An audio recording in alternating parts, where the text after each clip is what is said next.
idea here is I'm writing this book for Penguin, and the thesis of the book is that since the early 1980s, we've developed really two economies. One is the traditional industrial entrepreneurial economy that we all come to know as the economy, and the other one is what guys like Kevin Phillips and Bill Gross at PIMCO and others, Hudson, refer to as the FIRE economy: finance, insurance, and real estate, the financialized part of our economy.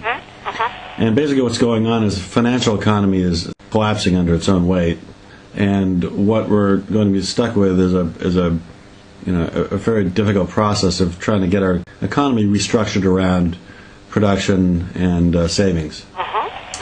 So, well, it's not even clear that those guys yet think that's what we're supposed to be trying to do. Oh, absolutely. Right? I mean, so part of the difficulty here is it's not even the goal for some people yet, but okay. Yeah, well, absolutely. America always does the right thing, but only after exhausting all other options. Right. Boy, no kidding. So that's what we're going to do. We're going to try to resurrect the FIRE economy. That's going to fail. Actually, we've already tried it by... But we're going to keep trying, and we're going to spend a lot of taxpayer dollars on it. Yeah, that sort of thing that could have gone to basic infrastructure.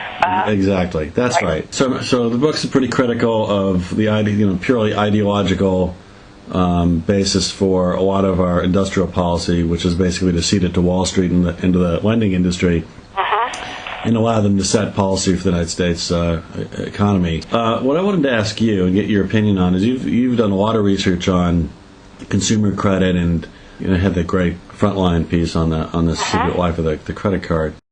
They say the contract contains information, even the typeface, that's mandated by law. But the laws, that's the point now. The laws are inadequate. There's not enough there. These guys have figured out the best way to compete is to put a smiley face in your commercials, a low introductory rate, and hire a team of MBAs to lay traps in the fine print. The growth of the credit industry has paralleled the growth of this FIRE economy, and in fact, in a very convoluted way, the role of the U.S. as the demand engine for all these growth economies, export economies, oil producers, and China and Asian countries. Perversely, our growing dependency on credit to purchase consumption goods has been a boon for them, but only if they continue to finance it and keep interest rates low enough for us to keep doing it. So my question is, first of all, how did this arise? Because there was a very strong ethic of saving and not taking on credit. Probably, I would say the turning point was somewhere around the 1970s. I mean, how did it come about? How were Americans convinced that using credit to buy depreciating assets was a good idea? Well, I think it's two things that happened that are intertwined, and I think the first one is that we watched the stirrings of the growth in consumer credit, which is in the 1970s. Beginning in part because that's when you start to watch the divergence between a fully employed male's inflation-adjusted income and GDP, or share of the GDP, however you want to do this. Because the real point is, in post-war America, from 1947 until about 1972, when America makes more, collectively, the median earning male in the United States makes more. And so, the pie kept growing and everybody kept getting a bigger piece of pie because the pie kept growing, right? And the percentages kind of stay the same. So if you look at these things mapped, like, if you were doing a little drawing, you'd watch, from left to right, you'd watch the GDP go up and you'd watch how much a man makes, a fully employed man, and it would go up right along with it. In fact, sometimes it go a little ahead of it. In other words, you're doing really well. Right. And what happens is in the early 1970s, we get caught in a highly inflationary period, right? And wages flatten out, adjusted for inflation. So the family is still facing rising costs and rising expectations. Every year is supposed to be better than the year before. The kids are supposed to do better than the parent. They quit saving. They borrow money, and they put somebody else into the workforce.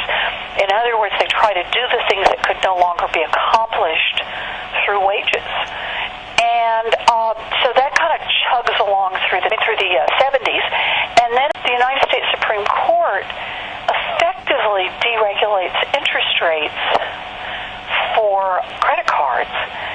Within a couple of years, Congress deliberately did the same thing for home mortgages. Again, nobody ever looks at this, right? It's just kind of that quiet legislation that takes, the way to think about this is it kicks the tent pole out of consumer credit protection, because since colonial times in America, heck, since biblical times in the world, we had always had usury laws.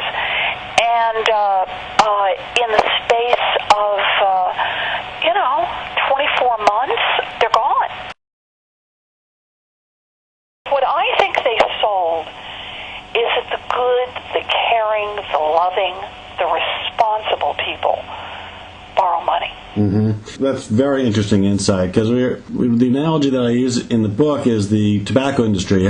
How did the tobacco industry for decades convince people that smoking was safe and healthy? Right. It's a very similar process. Right, and the answer wasn't that, it looked good, right? It looks good, sure. But what it took was a health catastrophe. Yeah. So this gets me to my next set of questions. Sure. Where are we going? Because what killed big tobacco was the massive, unavoidable weight of evidence in the form of millions of people dying. Right. So what's going to kill the lending industry, in my view, is beginning to happen right now, which is households are going to go bankrupt. You bet. And that is the answer. The American family can't do it anymore. And we not only, it's not that we can't do it without tightening our belts a little. It's that we're past that point. We've tightened the belt. We've done without breakfast. We've collectively done everything we can, and we're out of money. We can't borrow anymore. We have spent today's income, tomorrow's income, and next month's income. That game has to stop at some point.